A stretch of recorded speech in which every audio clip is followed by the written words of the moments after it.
Thank you, thank you. When I started my gubernatorial campaign, I hoped to run a different type of campaign. One about development ideas, not money or subtribe. Unfortunately, this message and approach was soundly rejected. I accept the verdict of the Meru people. Money and what part of Meru you came from turned out to be more important in terms of how many votes each of the candidates were able to garner. But this was what the people of Meru decided. I would also like to congratulate all candidates that ran for elective office this year. Running for an elective office in Kenya is not easy. It takes courage to put yourself out there to be judged by the general public. It is an energy-draining activity that can leave you a shell of your former self. I especially like to congratulate the incoming governor of Meru County. He's our leader now, and I wish him nothing but success. His win will be a win for the people of Meru. My second attempt at being governor was a combination of 15 years of public service. In that time, I was a member of parliament for Tigania West with one of the best constituency development fund performance records in the country. As an assistant minister for education, I was part of monumental changes in the education sector that, among others, brought free primary education to Kenyans. And as a senior advisor on education to the current president, I was able to cement and grow this progress.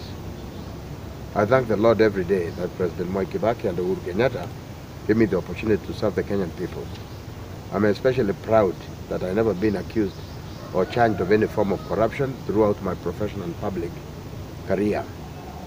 The last 4 years had made it clear to me, and almost everyone else, the potential for development and in an effective county leadership.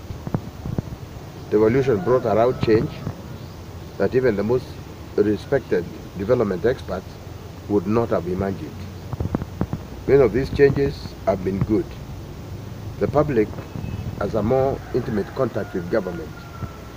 As the voter gets a better understanding of the new arms of devolved government, their demands are also getting more sophisticated.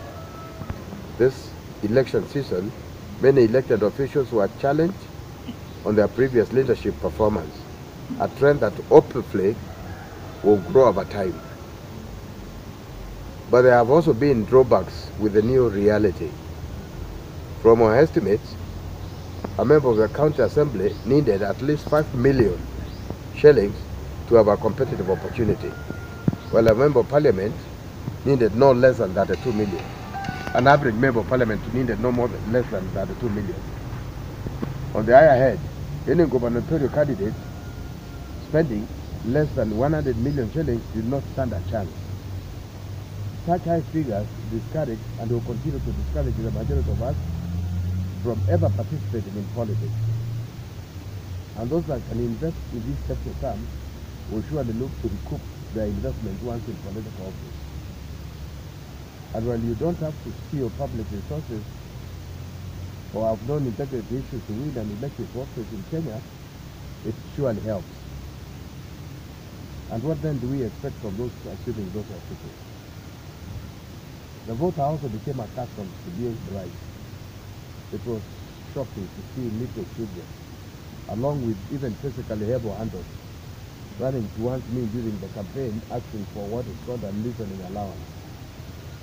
People are not ready to open their ears to my message unless I drive them fast. And if I didn't, my competitors were not so picky with their ethics. I regret not being able to convince the Meru people that they deserve leadership that has their long-term interests at heart, and that small bribes may cure our current itch, but will often leave a wound that will take much longer to heal. Unfortunately, this is a message that does not go down well with the electorate.